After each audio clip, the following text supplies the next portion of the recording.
Well, here we are. I have finally made it back to California, and as you can see, we've got the new 2020 Shelby GT500 side by side with my 2016 Shelby GT350R and my 2014 GT500 Super Snake. What's interesting is that now that I can see all three in person, I have a good way of describing each one.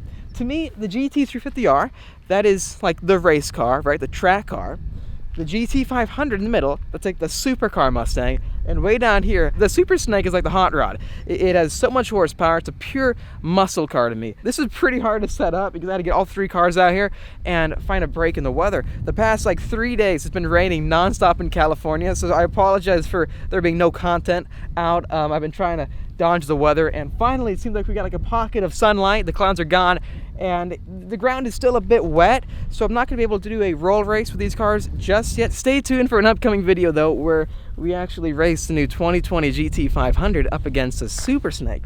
Which one do you think would be faster? As you guys know, the Super Snake right here, yeah, it's pretty dirty. Not quite as dirty as this. Doesn't look that dirty, even though I drove it across the country over 3,000 miles now, and standing this far away with the clouds out, you don't really see that much like dirt and blemishes all over it. It looks pretty good. This car right here has 1,000 horsepower, so a lot more than the 760 you get out of the new 2020 GT500, but this shifts way quicker. DCT versus 6-speed manual. This trio right here, this is just so mean. And also, I'm so happy I went with the black 2020 GT500 because side by side, we now have two black GT500s.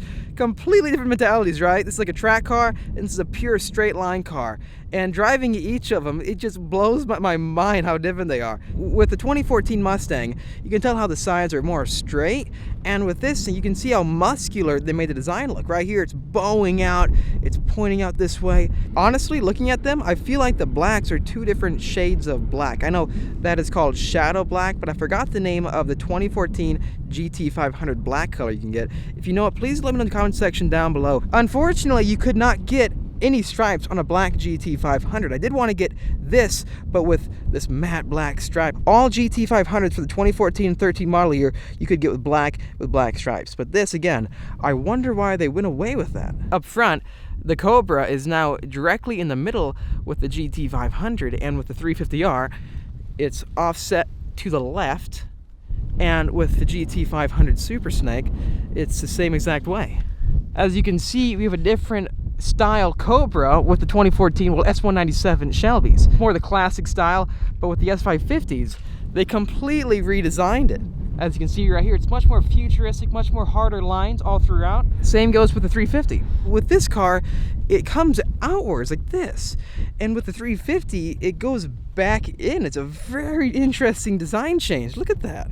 Okay guys, honestly, which one would you choose? If you could go home with one of these cars, which one would it be? The 2020, the 350R, or the Super Snake? With the 2014 Shelby GT500, we have the 5.8 liter Trinity motor. This is a very special engine because they only made it for 2 years. That's it, 2013 and 2014. And with the Super Snake package, you get a 3.6 liter Kenny Bell liquid cooled supercharger with a ton of other awesome upgrades, which increase the horsepower output from 662 to 850 and then to 1000. Moving this way, we have the 5.2 liter cross-plane crank supercharged V8 that you get with the 2020 Shelby GT500. It is called the Predator, which is very different than the Voodoo we have over here. And on top, you have a 2.65 liter supercharger. It looks super cool with the Cobra right there in the middle. And what's awesome is that with these Shelby engines, they show you who hand-built them. And this thing right here, the 5.2 liter flat plane crank V8 called the Voodoo, that revs all the way up to 8,250 RPM. I love this motor so much. The sound it makes is so unique. There's really no other flat plane crank with a displacement that high, especially in this category. Again though, 526 horsepower with 429 pound-feet of torque. All NA. So unlike these two, this is all motor. Actually, you know what? Backing up, look at that. The hood on the new GT500 goes way higher up vertically than both the GT350 and the 2014 GT500. I did not notice that. And I think it's because of this hood strut right here in the middle. And yes, as you can tell, I still have the rain tray installed because the rain is still coming down a tiny bit at a time. I can't wait for all the rain to go away so that we have open, clear skies so that we can run these two cars and even this car right here side by side and see how fast they are. One last time though, this to me is a supercar Mustang. That is the race car, the track car, and over here, this is the muscle car. And would you look at that, it's starting to rain again. So we'll just do a rev battle and see which one sounds the best.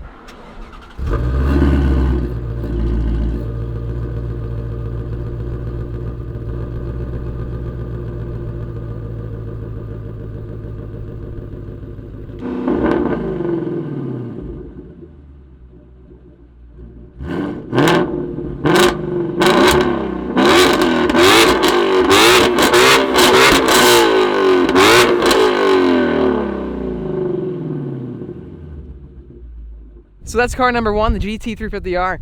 It sounds very different than any other Mustang I've ever heard because of that flat plane crank, which, to be honest, I think is like the best sounding Mustang ever. But I really haven't heard this car from what it sounds like behind it. So I want to put the camera behind it and let's see how good the new GT500 is compared to the 2016 R.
With the GT500, if you leave it in quiet mode and rev it up to max RPM, it turns off quiet mode and opens up the exhaust valves. I was curious about that because I did want to take this to Laguna Seca Raceway, but unfortunately they do have a 90 decibel limit, and I was wondering, well, if I just leave it in quiet mode, would I be good?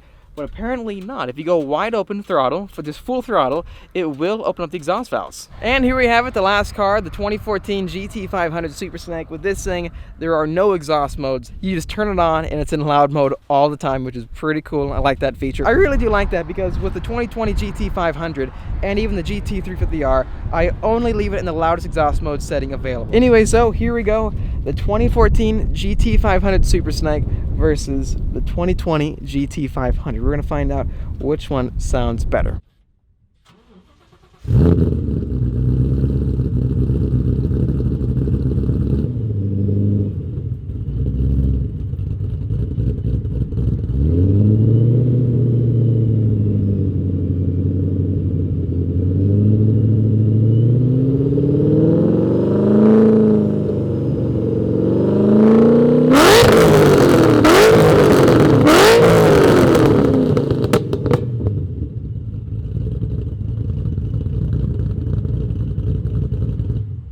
Okay, well, there you have it. That's the GT500 Super Snake. From being inside the car, I feel like this was the loudest. Please let me know what you think, which one sounded the best.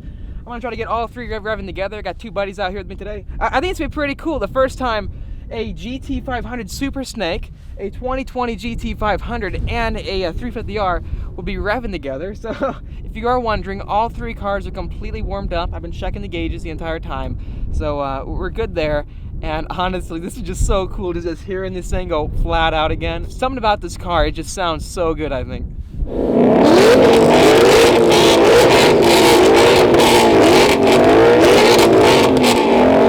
There you have it. That is my Shelby collection right behind me.